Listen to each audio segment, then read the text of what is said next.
The morning sun was just beginning to peek through the airport windows when 8-year-old Maya clutched her boarding pass with both hands. Her small fingers trembled slightly as she looked up at the massive departure board, searching for her flight number. This was her first time flying alone, and everything seemed so big and scary. Her mom had dropped her off at the special counter for kids traveling by themselves just an hour ago.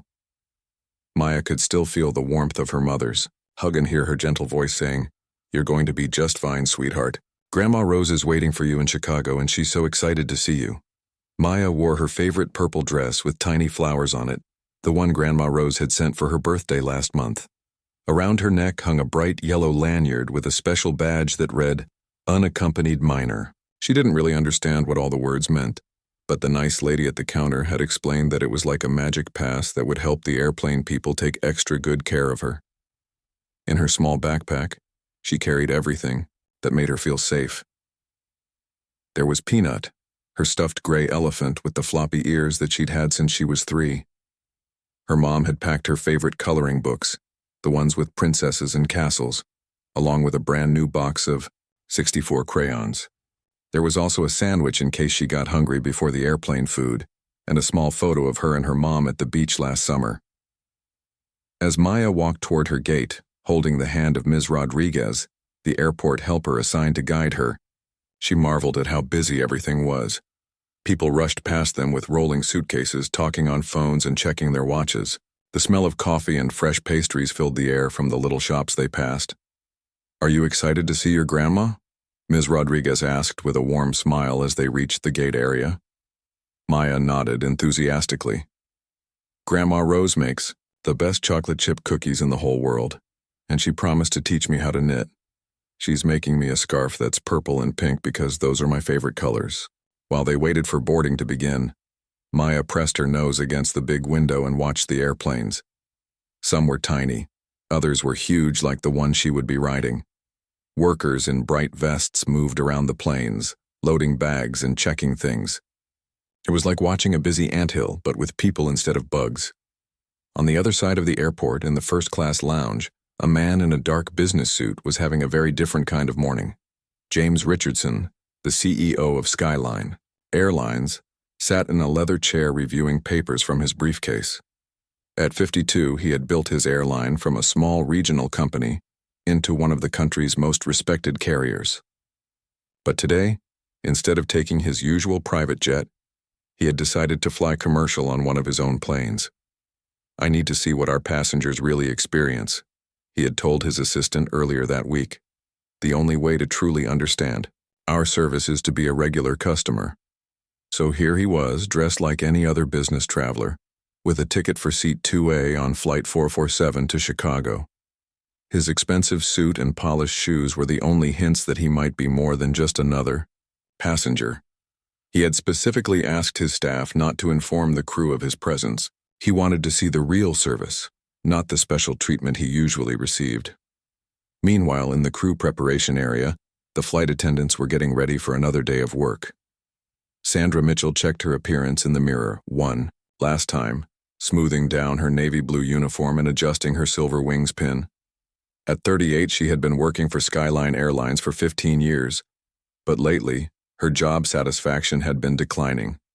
Sandra had grown tired of dealing with difficult passengers, crying babies, and the constant pressure to smile and be pleasant. Over the years, she had developed her own opinions about which passengers deserved better treatment than others.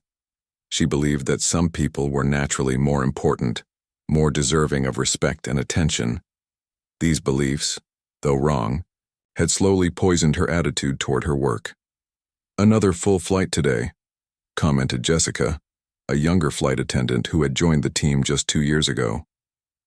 Jessica still loved her job and treated every passenger with genuine care and enthusiasm. "Great, more work for the same pay," Sandra muttered, gathering her service materials. She noticed on the passenger list that there was an unaccompanied minor on board. Just what I needed today, a kid traveling alone. Probably going to cry and make a mess the whole flight. Jessica frowned at Sandra's comment but didn't say anything. She had noticed Sandra's increasingly negative attitude lately, but she wasn't sure how to address it with someone who had been there so much longer. As boarding began, Maya felt her heart beating faster. Ms. Rodriguez walked her to the gate agent, who checked her special badge and smiled kindly. "You're going to have a wonderful flight, Maya. The cabin crew will take great care of you." Maya was allowed to board with the first group, along with families with small children and passengers who needed extra time. As she walked down the jet bridge, her excitement mixed with nervousness. The tunnel seemed to go on forever, and she could hear the loud noise of the plane's engines. When she stepped onto the aircraft, a friendly male flight attendant named David greeted her with a warm smile. "You must be Maya. Welcome aboard. Let me show you to your seat." Maya's seat was in row 12, a window seat just like her mom had requested. David helped her put her backpack in the overhead compartment, making sure to keep Peanut the elephant with her. "If you need anything at all during the flight, just press this button," he explained, showing her the call light. "One of us will come help you right away." As Maya settled into her seat, she pressed her face to the small window and watched the ground crew preparing the plane. Other passengers began filing in, storing their bags and finding their seats. She felt very grown up and important, sitting there with her special badge and waiting for her first solo adventure to begin. A few rows ahead in first class, James Richardson had taken his seat and was observing everything around him. He watched how his crew greeted passengers, how efficiently they helped with bags, and how they managed the boarding process. So far, he was pleased with what he saw, but he also noticed Sandra's demeanor as she moved through the cabin. Unlike the other crew members who smiled and made eye contact with passengers, Sandra seemed distant and mechanical in her interactions. She was polite enough, but there was something cold about her service that bothered him. As the plane filled up and the boarding process neared completion, Maya felt a mix of excitement and loneliness. She missed her mom already, but she was also thrilled about the adventure ahead. She hugged Peanut close and whispered, "We're really doing this, aren't we?" The captain's voice came over the intercom, welcoming everyone aboard and explaining that they would be taking off shortly. Maya felt the butterflies in her stomach as she realized there was no turning back now. In just a few hours, she would be in Chicago with Grandma Rose, but first, she had to make it through her very first flight all by herself. Little did she know that this journey would become much more challenging than anyone could have imagined, and that the actions of one crew member would change everything about her day. But for now, she simply sat quietly, looking out the window and dreaming about the warm hugs and chocolate chip cookies waiting for her at the end of this flight. The plane had been in the air for about an hour when the seatbelt sign finally turned off. Maya had spent the entire takeoff with her eyes glued to the window, watching the ground get smaller and smaller until the cars looked like tiny toys, and the houses became little squares. She had never seen the world from so high up before, and it was absolutely magical. Now that she could move around a bit, Maya carefully unbuckled her seatbelt and reached into the seat pocket in front of her. She pulled out one of her coloring books and her new crayons, deciding to work on a picture of a castle while she waited for lunch. The airplane was making a gentle humming sound that was actually quite relaxing, and Maya was starting to feel more confident about flying. In the galley at the front of the plane, the flight attendants were preparing for meal service. David was arranging the meal trays while Jessica was checking the special dietary requests and children's meals. There were 3 kids' meals on board today, each containing chicken nuggets, apple slices, crackers, and a small chocolate chip cookie. "I'll take care of the unaccompanied minor," Jessica offered, wanting to make sure Maya felt comfortable and well cared for.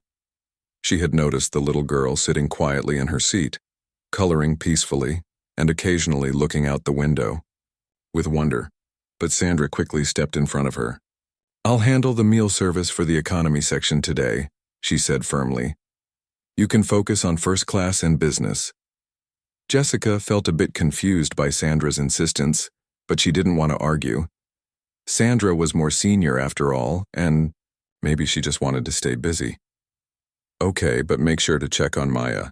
She's such a sweet little girl, and this is her first time flying alone." Sandra just nodded without much enthusiasm and began loading her cart with meal trays.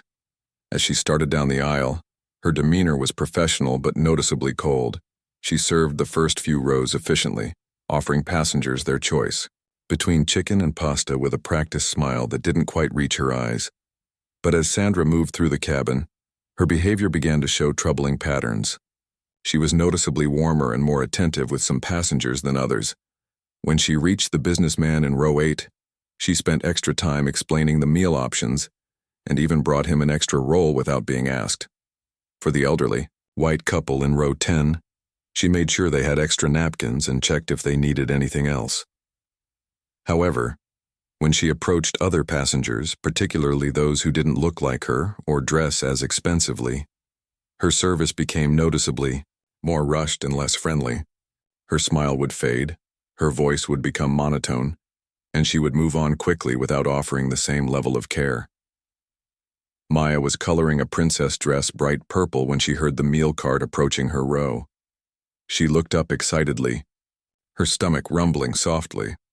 The sandwich her mom had packed was long gone, and she was really looking forward to trying airplane food for the first time. She had heard other kids at school talk about how cool it was to eat meals on a plane, but as Sandra reached Maya's row, something strange happened. The flight attendant looked directly at the little girl, saw her expectant face and raised hand, but then simply pushed her cart past without stopping. Maya waited patiently, thinking maybe Sandra would come back to her, but the cart kept moving to the next row. "Excuse me," Maya said politely, her small voice barely audible over the plane's noise. But Sandra acted as if she hadn't heard her, and continued serving the passengers behind Maya. Maya felt confused and a little hurt. She wondered if maybe she had done something wrong or if the flight attendant had simply forgotten about her. She put down her crayon and turned around in her seat, watching as Sandra served the people in the rows behind her with what seemed like normal efficiency. An older gentleman sitting across the aisle, Mr. Peterson, had been watching the entire interaction with growing concern. He was a grandfather himself and had traveled with his own grandchildren many times. He could see the confusion and disappointment on Maya's face, and it bothered him deeply. "Excuse me, miss," Mr. Peterson called to Sandra as she passed his row, again. "I think you might have missed the little girl in 12A. She's been waiting patiently for her meal." Sandra turned to look at Mr. Peterson with an expression that was barely polite. "We're running low on children's meals today," she said curtly. "I have to make sure there are enough for all the kids on board."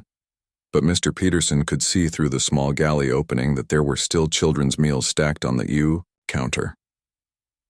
He was about to say something when Sandra quickly moved away, clearly not wanting to continue the conversation. Maya had heard what Sandra said, and her heart sank. She didn't understand why there wouldn't be enough food for her when the nice man at the gate had specifically told her that her meal was already reserved. She clutched Peanut the elephant a little tighter and tried not to cry.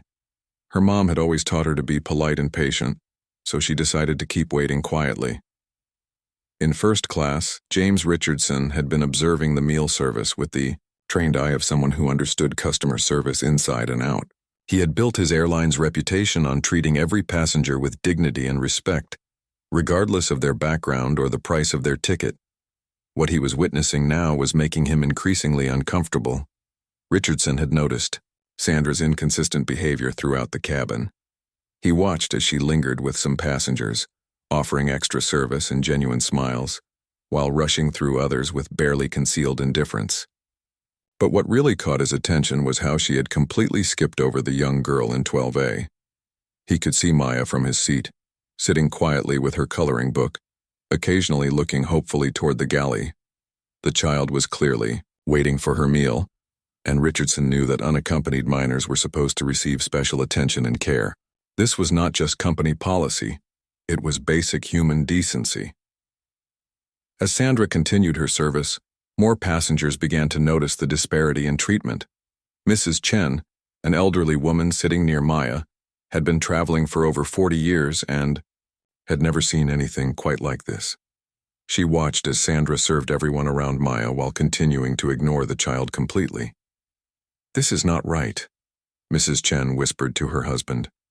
"That poor little girl hasn't been served, and she's been sitting there so patiently."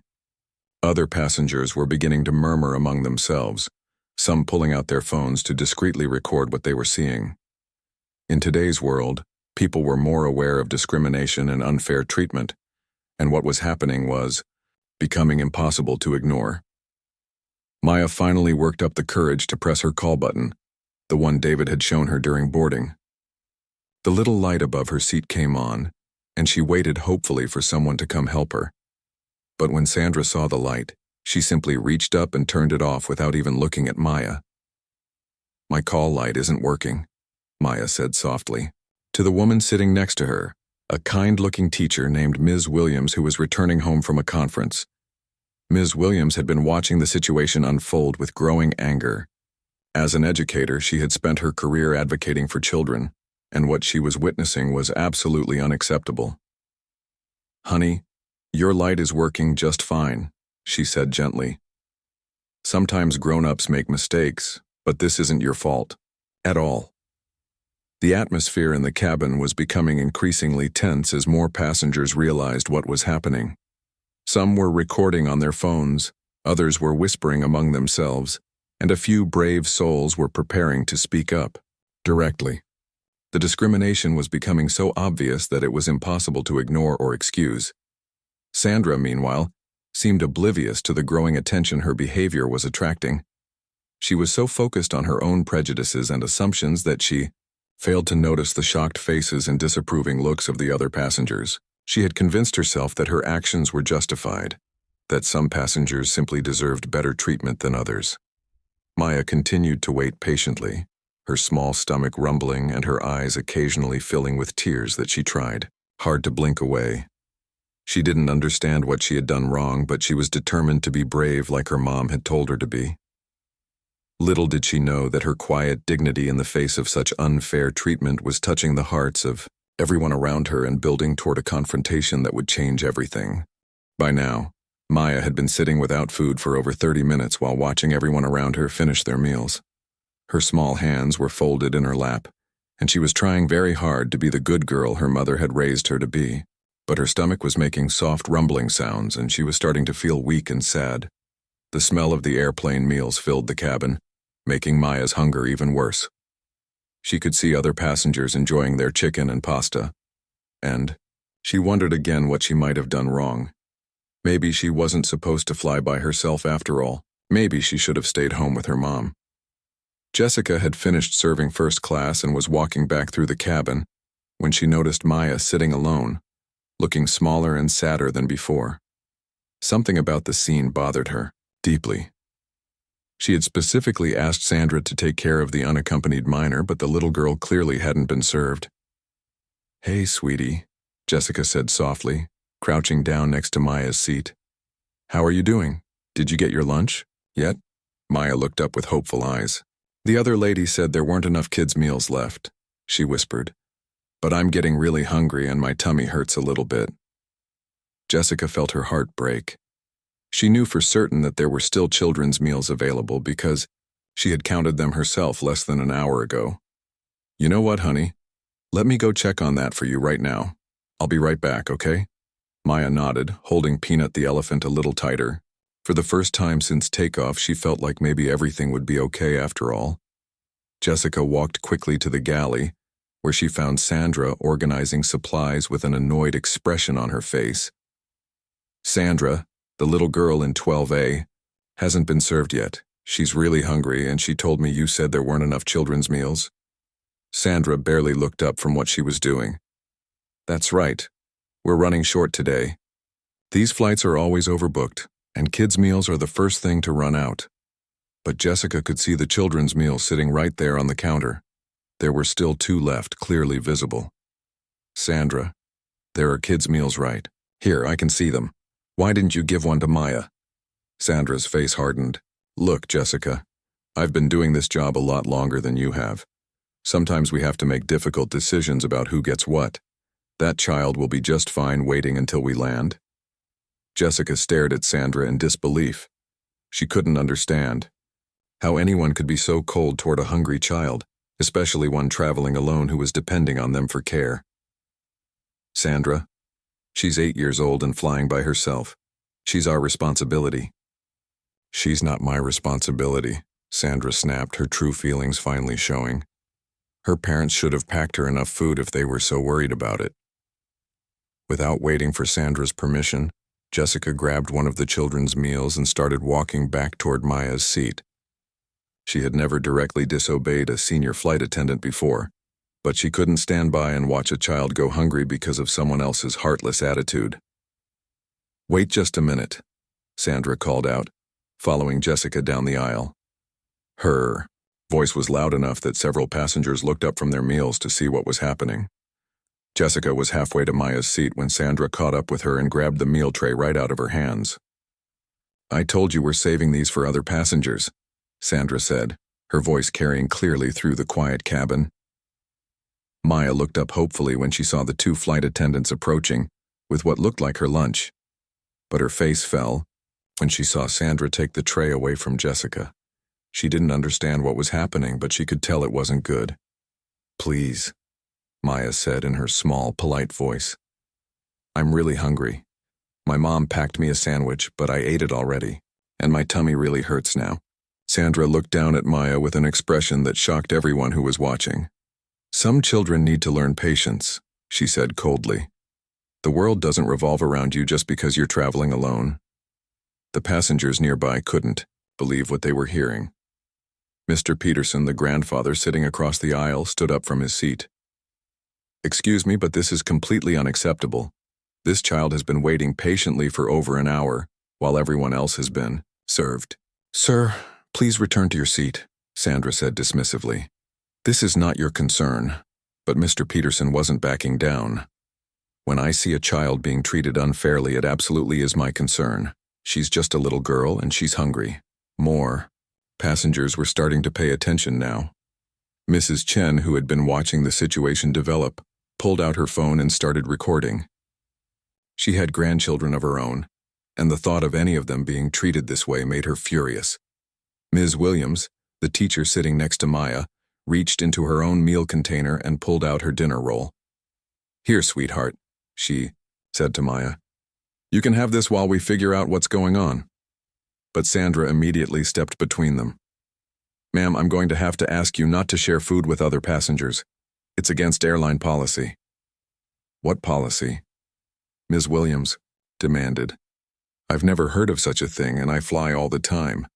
Sandra was making up rules as she went along, driven by her own prejudices and determination to maintain control of the situation. But her lies were becoming more obvious by the minute, and the passengers around her were getting angrier. Jessica watched in horror as the situation escalated. She had never seen anything like this in her 2 years with the airline. "Sandra, this is wrong. Just let me give her the meal. There's no reason for this." "The reason," Sandra said, her voice getting louder and more defensive, "is that I'm in charge of meal service and I make the decisions about who gets fed and who doesn't." That statement sent shockwaves through the cabin. Several passengers were now openly recording with their phones, while others were calling for a supervisor. The tension in the air was thick, and everyone could feel that something terrible was about to happen. Maya began to cry softly. She was hungry, confused, and scared. She didn't understand why the mean lady was being so cruel to her, and she just wanted her mom. "I want to go home," she whispered through her tears. Without warning, Sandra snatched the meal tray that Jessica had tried to give to Maya and marched back toward the galley. But instead of putting it back with the other meals, she did something that left the entire cabin speechless. In full view of at least 20 passengers, Sandra walked straight to the large trash bin in the galley and threw the entire meal away. The plastic tray clattered loudly as it hit the bottom of the bin, and the sound seemed to echo through the suddenly silent cabin. "There," Sandra announced, loud enough for everyone to hear. "Now nobody gets it. Problem solved." The cabin erupted, in gasps and angry voices. Passengers were standing up, demanding to speak with the captain. People were shouting that this was discrimination and that Sandra should be fired immediately. The recording phones were capturing every moment of the shocking display. Maya broke down completely, her quiet sobs turning into heartbroken crying. She buried her face in Peanut the elephant and wished desperately that she was home with her mom, instead of trapped on this airplane with the mean lady who hated her for no reason she could understand. Jessica stood frozen in disbelief. In all her time working for the airline, She had never witnessed such deliberate cruelty toward a passenger, especially a child. She knew that Sandra had just crossed a line that could never be uncrossed. But what none of them knew was that every single moment of Sandra's shocking behavior had been witnessed by the one person on the plane who had the power to end her career instantly. And that person was about to make his presence known. The sound of Maya's crying filled the cabin as passengers sat in shocked silence. No one could believe what they had just witnessed. A grown woman had deliberately thrown away a hungry child's meal, and now that same child was sobbing into her stuffed elephant while 20 adults watched helplessly. James Richardson had seen enough. For the past hour, he had been watching Sandra's behavior with growing disgust and anger. As the CEO of Skyline Airlines, he had built his company's reputation on treating every passenger with dignity and respect. What he was witnessing was the complete opposite of everything he stood for. Richardson unbuckled his seatbelt and stood up from his first-class seat. He was a tall man with graying hair and kind eyes, but right now his expression was deadly serious. He had been in the airline business for over 20 years, and he had never seen such blatant cruelty toward a passenger. As he walked down the aisle toward the commotion, other passengers made way for him. There was something about his calm, authoritative presence that commanded respect. Several people assumed he must be an air marshal or some kind of airline official, though they had no idea just how important he really was. Richardson approached, Maya's seat first. The little girl was still crying, her shoulders shaking as she held onto Peanut. Her purple dress was wrinkled from sitting so long, and her face was red and streaked with tears. "Hello there, sweetheart," Richardson said gently, crouching down to Maya's eye level. His voice was warm and grandfatherly, completely different from the cold tone Sandra had used. "My name is James. What's your name?" Maya looked up through, her tears hiccuping softly. "Maya," she whispered, "I'm going to see my Grandma Rose in Chicago." "That sounds wonderful," Richardson said with a genuine smile. "I bet your grandma is very excited to see you. Now, I couldn't help but notice that you haven't had your lunch yet. Are you hungry?" Maya nodded, wiping her nose with the back of her small hand. "The lady said there wasn't enough food for me. But I've been good, I promise. I haven't been loud or messy or anything." Richardson's heart broke, hearing Maya blame herself for Sandra's treatment. "Oh, sweetheart, this has nothing to do with you being good or bad. You've been perfect.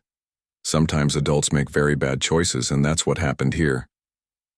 He stood up and looked around the cabin. Every passenger was watching him, many still, holding their phones and recording.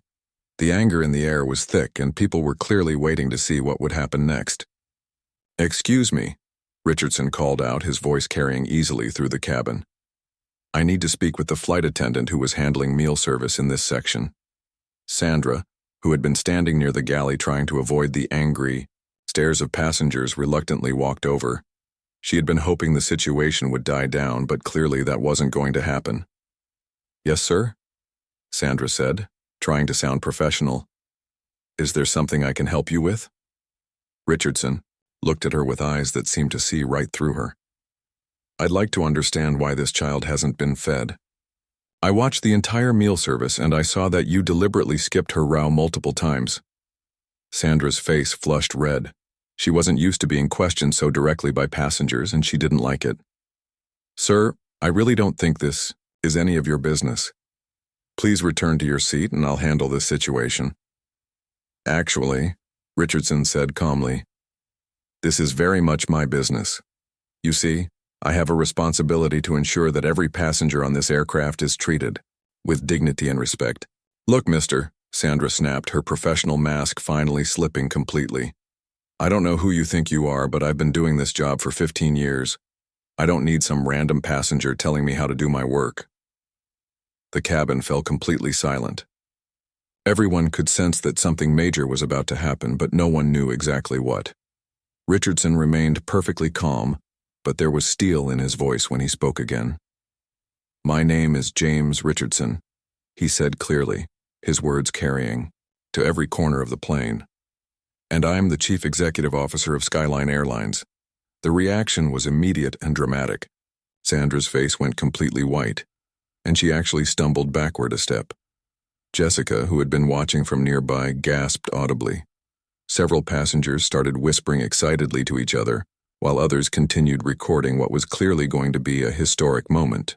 "That's right," Richardson continued, his voice never rising but somehow becoming more powerful. "This is my airline. Every employee works for me. Every plane belongs to my company, and every single passenger is my responsibility." Sandra opened and closed her mouth several times, but no words came out. She looked like she was going to be sick.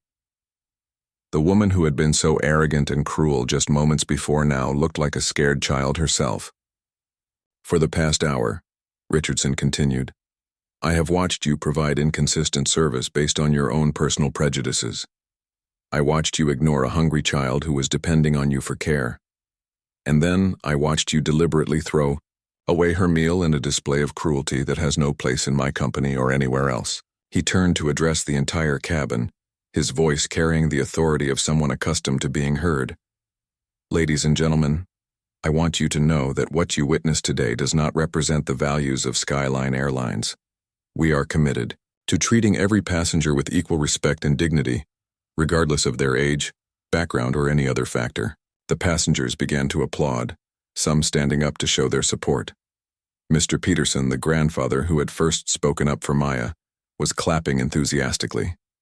Mrs. Chen was still recording, but now she was smiling through her tears. Richardson turned back to Sandra, who was now visibly shaking. "Your employment with Skyline Airlines is terminated, effective immediately. You will be escorted off this aircraft as soon as we land, and you will never work for this company again." Sandra finally found her voice, but it came out as a desperate whisper. "Please, Mr. Richardson, I need this job. I have bills to pay and I've been here for 15 years. I can change, I promise." "You had 15 years to demonstrate the values we expect from our employees," Richardson replied firmly. "Instead, you chose to use your position to hurt an innocent child. That is unforgivable." He turned to Jessica, who had been standing nearby with tears in her eyes. "Jessica, I believe. I saw you trying to help Maya earlier. Thank you for standing up for what's right, even when it was difficult."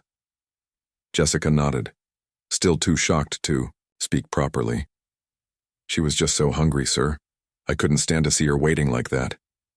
That's exactly the kind of employee I want representing my airline," Richardson said with a warm smile. "Please make sure Maya gets a proper meal immediately. In fact, bring her whatever she wants from first class." He knelt down next to Maya again, who had stopped crying and was watching everything with wide, confused eyes. "Maya, I want to apologize to you on behalf of my entire company. What happened to you today was wrong, and it will never happen again." Maya looked at this kind man who had suddenly appeared to help her. "Are you really the boss of the whole airplane?" she asked in wonder. Richardson chuckled softly. "I'm the boss of the whole airline, actually, and I want to make sure the rest of your flight is perfect. When we land in Chicago, I'm going to personally make sure you get to your grandmother safely." The transformation in the cabin was remarkable. What had been a tense, angry atmosphere just minutes before was now filled with warmth and approval. Passengers were smiling, some wiping away tears, and everyone seemed to realize they had just witnessed something truly special. Sandra stood alone near the galley, completely defeated. Her career was over, her reputation destroyed, and all because she had let her prejudices override her basic humanity. The other crew members were giving her a wide berth, clearly not wanting to be associated with her behavior. As Jessica hurried to bring Maya a beautiful first-class meal, complete with real silverware and a warm chocolate chip cookie, the little girl finally smiled for the first time since takeoff. Sometimes, Maya thought, grown-ups really did make things right again. The rest of the flight was like a completely different experience for Maya. Jessica brought her a beautiful first-class meal with tender chicken, creamy mashed potatoes, fresh vegetables, and a warm dinner roll with real butter. There was even a small container of ice cream for dessert, and that promised chocolate chip cookie which was still warm from the oven. Maya ate slowly, savoring every bite while James Richardson sat in the empty seat next to her. He had asked the passenger who was originally sitting there if he could switch seats, and the man was more than happy to move to first class for the remainder of the flight. "Is this really what rich people eat on airplanes?" Maya asked, her eyes wide as she tasted the ice cream. Richardson laughed warmly. "This is what everyone should eat when they're flying with us. You're just as important as any passenger in first class, Maya. Actually, you're more important because you're our special guest today." As Maya ate, Richardson learned more about her life. She told him about her mom, who worked 2 jobs to take care of them both. She talked about Grandma Rose, who lived alone in Chicago and was teaching her how to knit. Maya even showed him her coloring book and let him help color in a castle while they talked. "You know what, Maya?" Richardson said, as he carefully colored inside the lines of a tower. "I have a granddaughter about your age. Her name is Lucy, and she loves to color too. I bet you two would be great friends." Maya smiled brightly. "Does she like elephants? Peanut is my best friend." She held up her stuffed elephant, who was now sitting in his own seat with a tiny first-class pillow behind him. "She loves all animals," Richardson said. "Maybe someday you can meet her." Meanwhile, Sandra sat alone in the back galley, completely isolated from the rest of the crew. David and Jessica were handling all the passenger requests, while Sandra was left to contemplate what had just happened to her life. 15 years of work, gone in an instant because she couldn't treat a child with basic kindness. She watched as other passengers occasionally walked by to check on Maya or to thank Richardson for his intervention. Some stopped to take pictures with the CEO, while others simply wanted to shake his hand and tell him how proud they were of his company's values. Mrs. Chen approached Richardson during the last hour of the flight. "Mr. Richardson, I've been flying for 40 years and I've never seen anything like what you did today. My video of what happened has already been shared thousands of times on social media. People are calling you a hero." Richardson shook his head modestly. "I'm not a hero, Mrs. Chen. I just did what any decent person should do when they see a child being mistreated. The real hero is this brave little girl who handled such an unfair situation with grace and patience." Maya blushed at the compliment, hugging Peanut closer. "My mom always says I should be polite and patient even when things don't go the way I want them to." "Your mother sounds like a very wise woman," Richardson said. "I'd like to meet her when we land." As the plane began its descent into Chicago, Richardson made an announcement over the intercom. His voice was calm and professional, but everyone in the cabin could hear the emotion behind his words. "Ladies and gentlemen, this is James Richardson, CEO of Skyline Airlines. I want to personally thank you for your patience during today's incident. What you witnessed was completely unacceptable, and I want you to know that immediate action has been taken. As a company, we are committed to treating every passenger with dignity and respect, and we will continue to hold our employees to the highest standards." He paused for a moment before continuing. "I also want to thank those passengers who spoke up when they saw something wrong. Your voices matter, and your willingness to stand up for what's right makes our skies safer and more welcoming for everyone." The entire cabin applauded, and Maya clapped along happily, not fully understanding that she had been at the center of something that would be talked about for years to come. When the plane landed at Chicago O'Hare Airport, Richardson kept his promise to personally escort Maya to her grandmother. As they walked through the jet bridge, Maya held his hand on one side and clutched Peanut on the other. "Will I see you again, Mr. James?" Maya asked as they walked through the busy terminal. "I hope so," Richardson said sincerely. "And if you ever need anything, you can always call Skyline Airlines and ask for me. I'll make sure they put you right through." Maya's grandmother, Rose, was waiting at the gate with tears in her eyes. She was a small woman with silver hair and kind eyes, and she rushed forward the moment she saw Maya. "My sweet girl." "Grandma," Rose exclaimed, scooping Maya up in a warm hug. "I was so worried when I heard there was some trouble on your flight." Richardson had called ahead to explain the situation, and he spent several minutes talking with Grandma Rose about what had happened. He gave her his personal business card and assured her that Maya would always be welcomed as a VIP passenger on any Skyline Airlines flight. "You took care of my grandbaby when her own family couldn't be there," Grandma Rose said, wiping tears from her eyes. "I'll never forget your kindness." Before they parted ways, Richardson had one more surprise for Maya.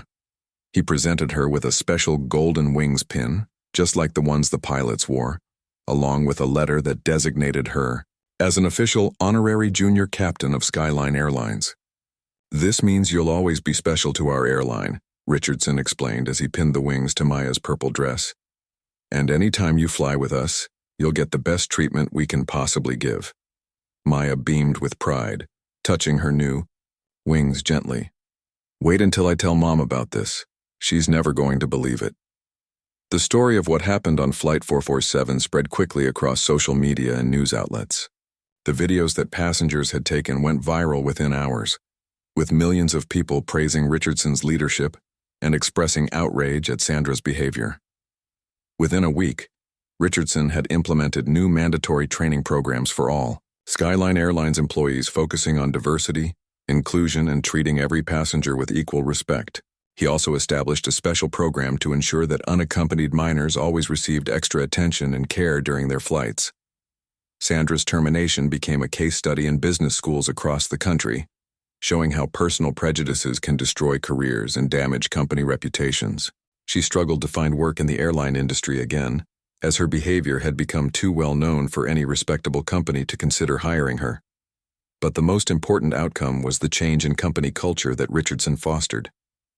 Employee training now included Maya's story as an example of how one person's kindness or cruelty can impact not just individual lives, but entire organizations. Maya returned home with stories that amazed her mother and friends. She kept her golden wings pinned to her school backpack and proudly told everyone about the day she met the boss of the whole airline. More importantly, she learned that even when adults make mistakes or treat people unfairly, there are always other adults willing to stand up and make things right. 6 months later, Richardson received a hand-drawn thank you card from Maya. It showed an airplane in the sky with stick figures of her, Peanut the elephant, and a tall man she labeled Mr. James, the nicest airplane boss ever. Inside, in her careful 8-year-old handwriting, she had written, "Thank you for being kind to me when someone else wasn't. I hope I can be as nice as you when I grow up." Richardson framed that card and hung it in his office, where it served as a daily reminder of why treating people with dignity and respect isn't just good business. It's the right thing to do.